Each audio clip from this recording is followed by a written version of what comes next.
లోకమును ఎంతో ప్రేమించును. యేసు ప్రభు ఈ లోకమునికి మానవుడిగా వచ్చి ఆయన మనం చేసిన ప్రతి పాపాల కొరకు మన ప్లేస్లో ఆయన చనిపోయాడు.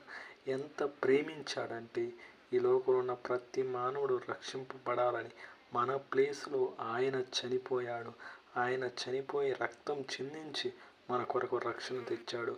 కాబట్టి మనం చేయాల్సిన ఒకే ఒక్క పని, మనం చేసిన ప్రతి పాపాలను విడిచిపెట్టి ఆయన నమ్మి విశ్వసించి ప్రతి పాపాన్ని ఒప్పుకుంటే ఆయన చిందించిన రక్తం ద్వారా మనం విడుదల పొందుతాం, రక్షింపబడతాం. మరణానంతరం నరకం నుంచి రక్షింపబడాలి.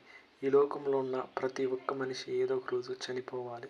చనిపోయిన తర్వాత ఆ భయంకరమైన నరకం నుంచి తప్పించగల ఒకే ఒక్క దేవుడు యేసు ప్రభు. ఎందుకంటే ఆయన ఈ లోకానికి మానవుడిగా వచ్చాడు.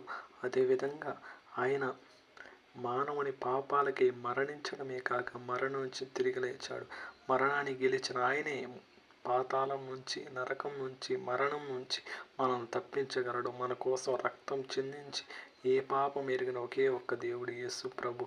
ఆయన నమ్మి మన ప్రతి పాపం విడిచినచో ఆయన రక్షిస్తానని మాట ఇచ్చాడు.